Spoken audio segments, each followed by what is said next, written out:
Amados líderes, saudações. Sejam bem-vindos à edição número 96 da nossa rubrica Minutos de Saber. Hoje que vamos estudar sobre o tema O Líder e a Palavra. Esta rubrica ou este espaço é um momento em que nós encontramos-nos semanalmente para, de forma breve, podermos refletir e partilhar conjuntamente reflexões, ferramentas, técnicas, práticas, com vista a estimular a nossa busca contínua pelo conhecimento e consequente partilha, de forma que nós possamos crescer como uma comunidade, quer na graça, quer no conhecimento, para que as nossas práticas possam contribuir para um impulsionamento da transformação social, na medida em que nós formos a nos comprometer com a amplificação das obras. Antes de nós entrarmos para o tema de hoje, vamos recuar uma semana para lembrarmos o que nós tratamos na edição anterior, número 95, que teve como tema evolução do pensamento e prática da liderança. Sobre esse tema, nós definimos como questão de partida a seguinte: como é que o pensamento sobre a liderança influencia a prática da liderança? Associado a essa questão, nós definimos a seguinte hipótese positiva: um pensamento mais conservador sobre a liderança promove a transformação desejada pela liderança. Depois nós passamos para os 5 pontos seguintes na fase de desenvolvimento da informação. Começamos precisamente pelo ciclo PSAR, depois passamos para a definição de liderança, de seguida passamos como terceiro ponto para a doutrina. Quarto, desenvolvemos sobre a soteriologia e quinto e último enquadramos o caso de Moisés como salvador físico no âmbito do plano histórico de salvação da humanidade de Deus.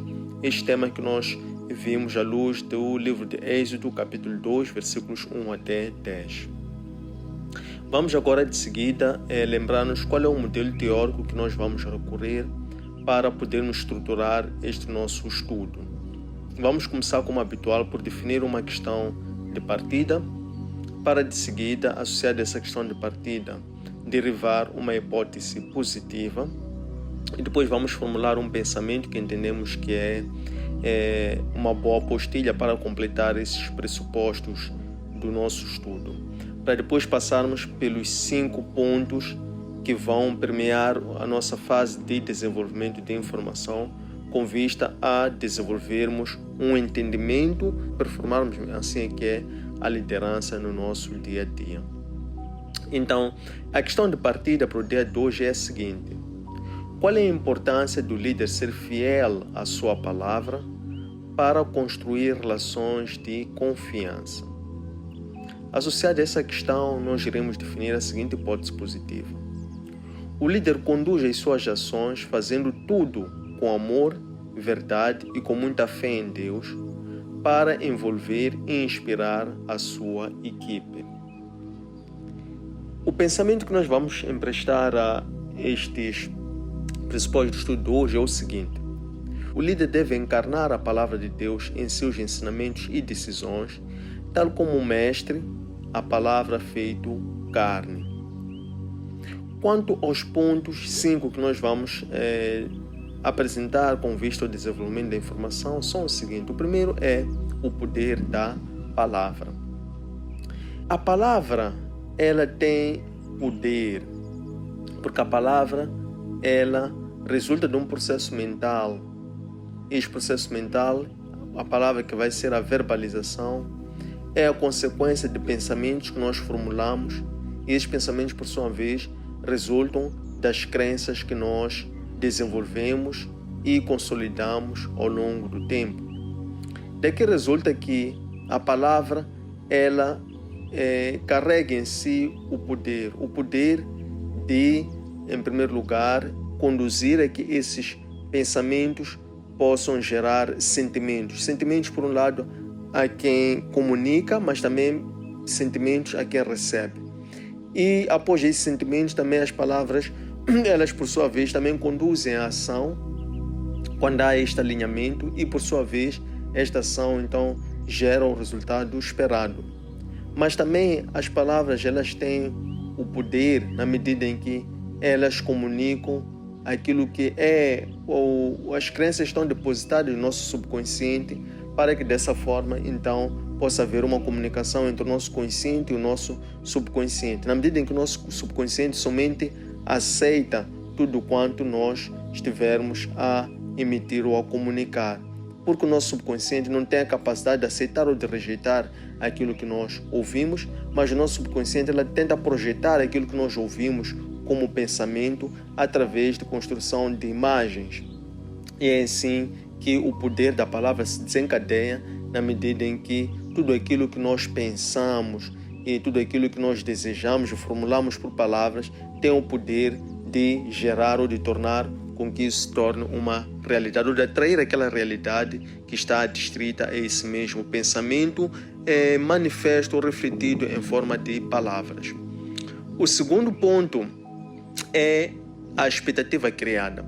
Toda palavra que é desferida, que é anunciada e dirigida a outras pessoas, cria uma certa crença naquele que recebe, isto é, quem nos ouve, o seu subconsciente acredita naquela palavra dita e assim fica à espera de uma ação, esta ação que condiciona a sua atuação posterior ou aquilo que vai ser a demanda resultante da palavra que é recebida por este receptor.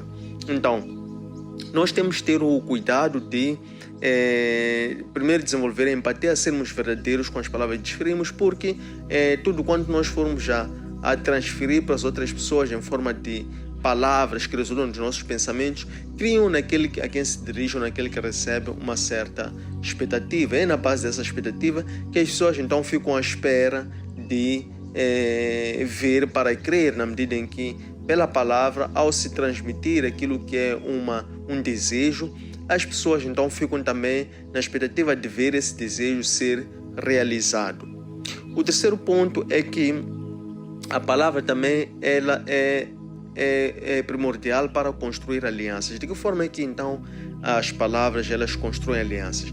Elas constroem alianças quando as nossas palavras são carregadas de verdade. Estamos a dizer que as nossas palavras elas devem espelhar aquilo que são as nossas convicções, que são as nossas crenças, mas também aquilo que é a verdade que nós conhecemos, para que na base disso a fidelidade a essa mesma palavra crie relações de confiança na base dessa mesma verdade. De que forma?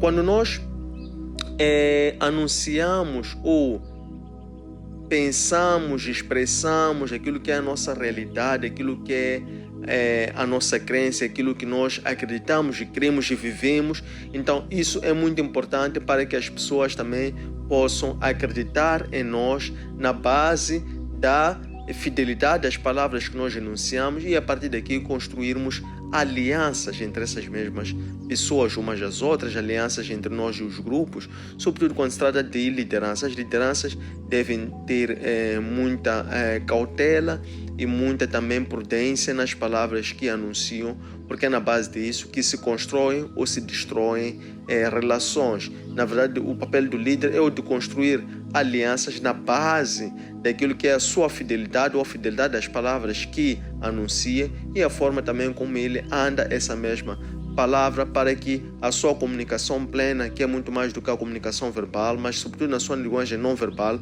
vá em estreito alinhamento com aquilo que verbaliza, para que então ele possa desenvolver esta confiança e por fim desenvolver alianças. O quarto ponto tem a ver com o compromisso com a verdade. O líder ele deve olhar para a palavra e olhar para a sua palavra como sendo, digamos, um tesouro. Na medida em que ele, quando se compromete com a verdade que ele anuncia através das suas palavras, ele desde então passa a tornar-se escravo dessa mesma palavra que ele anuncia. Daqui resulta que o líder ele obriga-se consigo mesmo, porque ele faz uma espécie de...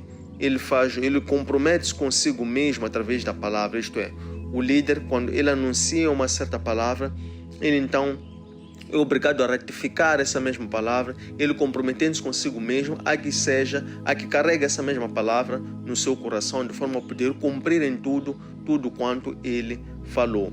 E assim ele passa a carregar um débito, passa a carregar uma dívida para ver cumprir toda a palavra que ele tem anunciado às outras pessoas. Daqui que cria-se a partir disto uma cadeia relacional na base desta comunicação que é anunciada, para que daqui, nesta comunicação fiel com a verdade, possa ser não só uma comunicação que transmita pensamentos, mas transmita sentimentos, seja também uma palavra que seja empática, seja uma palavra que seja humanizada, seja acima de tudo uma palavra que, estando adstrita a uma certa verdade, ela possa estar voltada a criar conteúdos estratégicos esses que criem um compromisso com a verdade, e também ele, ao carregar esse compromisso, ter que cumprir tudo quanto prometeu, ele passa agora a ser uma pessoa que compromete-se a cumprir em tudo quanto tenha deixado como débito. É assim que nos dias de hoje nós dizemos que as pessoas já não precisam de jurar tudo quanto dizem, elas não precisam de jurar tudo quanto prometem, elas não precisam de deixar como hipoteca ou como uma garantia de cumprimento tudo quanto falaram um bem palpável ou um bem material. Elas passam então a ser escravas da sua palavra, na medida em que a sua palavra é em si já um juramento. A maior garantia que elas podem deixar ao trem é a sua própria palavra, porque aquilo quanto elas dizem, elas passam desde então a ter como testemunho. Outras pessoas passam a ter como testemunho, aquela pessoa que ouviu também passa a ter como principal testemunho o próprio Deus. Ora, quando nós passamos a ser responsáveis e comprometidos com as nossas palavras, nós estamos aqui não só a ser fiéis com as pessoas, mas também estamos a ser fiéis com nós próprios, estamos também a ser fiéis com o próprio Deus. O quinto e último elemento tem a ver com o amor a essa mesma palavra. O líder é aquele que passa a assumir um compromisso na base do amor na sua relação com os outros, amor com Deus e o amor à própria palavra. Falamos aqui da palavra como sendo a palavra que conduz a vida, a palavra que gera relações. É a palavra que passa a ser o credencial, passa a ser o ativo de construção da reputação de um líder. E a fidelidade de um líder olha-se na medida ou no grau em que ele é o cumpridor da sua palavra, isto é, na medida em que ele é uma pessoa que guarda toda a palavra que ele profere, guarda no coração, e ele procura sempre andar em conformidade com essa mesma palavra. Lembramos aqui da exortação do apóstolo Paulo ao pastor e líder espiritual Timóteo, para que ele não se envolvesse em litígios de palavras, porque esse litígio de palavras muitas das vezes leva os ouvintes à ruína, na medida em que a pessoa, quando ela fala a verdade e vive a verdade, ela não precisa de jurar, não precisa de discutir, não precisa de levantar a voz para poder fazer fé às palavras que está a ferir, porque na verdade toda a verdade, passo a repetição, ela sempre vem à tona, ela vem ao de cima. E acima de tudo, as pessoas sempre hão de ver que o tempo é que é o melhor intermediário, é que é o melhor testemunho, toda a palavra que nós formos a aferir. E para completar essa exortação do apóstolo Paulo ao Timóteo, ele dizia que o Timóteo, para tal, ele deveria somente buscar apresentar-se diante de Deus com toda a idoneidade, isto é, ele deveria procurar ter um caráter aprovado diante de Deus e diante dos homens. E é através deste caráter aprovado diante de Deus, diante do homem, que iria ser o resultado do amor à palavra, que ele iria depositar essa fé, depositar o seu compromisso e também desta forma criar estas relações de reputação, criações de fidelidade e alianças na base de tudo quanto representa a sua fidelidade à palavra. Tendo chegado a este momento, queremos agradecer a vossa presença, vossa pontualidade, vosso interesse e convidá-lo a fazer like a este conteúdo e a subscrever as nossas páginas. Não esqueçam de partilhar esses conteúdos com a vossa rede de contatos para que a nossa comunidade continue a crescer em quantidade e em qualidade. Encontre este material nos nossos arquivos digitais, nossas páginas de Facebook, de Instagram e de YouTube, Antônio Sende LDA, nosso aplicativo para plataformas Android, LOApp, nosso webpage www.antoniosende.com. www.academiaservo.com. Espero que gostem, um abraço de luz e até breve.